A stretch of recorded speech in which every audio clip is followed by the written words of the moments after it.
हजारों साल पुरानी रहस्यमयी पांडुलिपियां और आज के मॉडर्न फिजिक्स के रिसर्च पेपर्स सुनने में बिल्कुल अलग लगते हैं ना। लेकिन आज हम एक ऐसे सफर पर चल रहे हैं जो इंसानियत के सबसे पुराने और खौफनाक सवालों में से एक की गुत्थी सुलझाएगा। क्या किसी जमाने में हम सब सच में एक ही विनाशकारी प्रलय से बचे थे? जरा इस बात पे गौर करते हैं। इतिहास में दो अलग अलग महान लोगों का जिक्र आता है। दोनों का भूगोल अलग, दोनों का धर्म बिल्कुल अलग। लेकिन हैरानी की बात यह है कि दोनों ने बिल्कुल एक जैसी खौफनाक बाढ़ का सामना किया और पूरी दुनिया को खत्म होने से बचाया। लेकिन ये मुमकिन कैसे है? ये बात सच में दिमाग को उलझा देती है कि बाइबल में जिस तरह नूह का जिक्र है, बिल्कुल उसी तरह हमारे प्राचीन हिंदू ग्रंथों में राजा मनु की कहानी है। दोनों को जीवन बचाने के लिए लगभग एक जैसे ही निर्देश मिले थे। दो बिल्कुल अलग अलग सभ्यताओं में एक ही प्रलय की कहानी का पनपना, ये महज कोई इत्तेफाक तो नहीं हो सकता है ना। अब दिलचस्प बात यह है कि राजा मनु की इस महाकाव्य जैसी कहानी की शुरुआत आसमान से गूंजती किसी भारी आवाज से नहीं होती, बल्कि एक बहुत ही छोटे और बेबस से जीव से होती है। होता कुछ यूं है कि नदी किनारे हाथ धोते वक्त मनु एक छोटी सी एक सींग वाली मछली को बचाते हैं। इस मछली का नाम था मत्स्य। वो अपनी जान की भीख मांगती है और वादा करती है कि अगर उसे बचा लिया गया तो बदले में वो ब्रह्मांड का एक ऐसा डरावना रहस्य बताएगी जो सब कुछ बदल कर रख देगा। इसके बाद जो होता है वो किसी हॉलीवुड फिल्म के सीन से कम नहीं। उस मछली का आकार रातों रात खौफनाक तरीके से बढ़ने लगता है। एक छोटे से घड़े से कुएं में, फिर एक विशाल नदी में और आखिरकार उसे महासागर में छोड़ना पड़ता है। और वहीं महासागर में वो अपना असली दिव्य रूप दिखाती है, भगवान विष्णु का मत्स्य अवतार। उस विशाल सुनहरी मछली ने एक डरावनी चेतावनी दी। दुनिया बस खत्म ही होने वाली थी। एक भयंकर प्रलय आने वाला था और जीवन को बचाने के लिए मनु के पास एक विशाल नाव तैयार करने के लिए सिर्फ और सिर्फ 7 दिन थे। और फिर वो हुआ जिसका डर था। पानी का स्तर डरावने तरीके से बढ़ने लगा। भयंकर तूफान आया और सर्वनाश शुरू हो गया। अंधेरे में डूब चुकी उस खौफनाक दुनिया में मनु ने विशाल नाग वासुकी को एक रस्सी की तरह इस्तेमाल किया। उन्होंने अपने जहाज को उस रहस्यमयी मछली के सुनहरे सींग से बांध दिया और भयंकर लहरों को चीरते हुए आगे बढ़ने लगे। लेकिन इस कहानी में एक बहुत बड़ा ट्विस्ट है।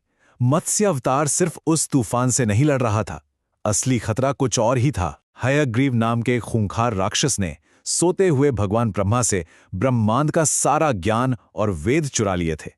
भविष्य को बचाने के लिए ज्ञान के उस खजाने को वापस लाना बेहद जरूरी था। आखिरकार राक्षस का अंत होता है और ब्रह्मांडीय ज्ञान वापस मिल जाता है। उस भयानक तूफान के शांत होने के बाद मनु का जहाज सुरक्षित रूप से हिमालय की एक ऊंची चोटी पर पहुंच जाता है। अब अगर हमें लग रहा है कि ये सिर्फ एक बचाव अभियान था, तो हम गलत हैं। इसके पीछे एक बहुत गहरा और छिपा हुआ मकसद भी था। आज के रिसर्चर्स और वैज्ञानिक इसे केवल एक मिथक नहीं मानते हैं। जरा सोचिए, ये पूरी कहानी असल में इकोलॉजिकल इम्बैलेंस यानी प्रकृति के असंतुलन के खिलाफ एक बहुत ही पुरानी और सख्त चेतावनी हो सकती है।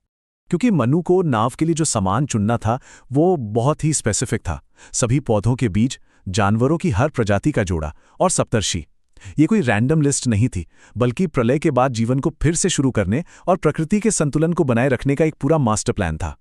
खैर, बाढ़ खत्म हो चुकी थी, जीवन बच गया था, लेकिन ब्रह्मांड का असली रहस्य तो बस अब शुरू ही हो रहा था। क्योंकि हमारी पृथ्वी पर आई ये बाढ़ एक बहुत बड़े ब्रह्मांडीय खेल का सिर्फ एक छोटा सा हिस्सा भर है। थोड़ा बड़े पैमाने पर देखते हैं। मॉडर्न फिजिक्स कहता है कि हमारे ब्रह्मांड का अंत एक ठंडी, अंधेरी हीट डेथ के रूप में होगा, जहां सारी ऊर्जा खत्म हो जाएगी। लेकिन हमारा प्राचीन ब्रह्मांड विज्ञान निर्माण और विनाश के एक ऐसे चक्र की बात करता है जो कभी खत्म ही नहीं होता। 31.104 ट्रिलियन साल, इतना बड़ा नंबर कि हमारा दिमाग इसे प्रोसेस भी नहीं कर सकता। ये भगवान ब्रह्मा का पूरा जीवन काल माना जाता है, जिसे महाकल्प कहते हैं। इस अकल्पनीय समय के बाद संपूर्ण ब्रह्मांड अपना एक महा रीसेट बटन दबाता है। आधुनिक विज्ञान इसी को मैक्सिमम एंट्रोपी कहता है। लेकिन यहाँ एक कमाल का सवाल उठता है, क्या होगा अगर प्राचीन भारतीय दो ब्रह्मांड का कॉन्सेप्ट वास्तव में मॉडर्न साइंस की सबसे बड़ी गुत्थी को हमेशा के लिए सुलझा दे? हाल ही के एक रिसर्च पेपर ने एक ऐसा आइडिया सामने रखा है जो सच में दिमाग घुमा देता है। ये सजेस्ट करता है कि हमारे ब्रह्मांड के साथ एक दूसरा बिल्कुल अदृश्य ब्रह्मांड भी मौजूद हो सकता है, जो एक स्पंज की तरह लगातार हमारे ब्रह्मांड की अव्यवस्था को सोख रहा है। ये बिल्कुल एक कॉस्मिक इंजन की तरह काम करता है।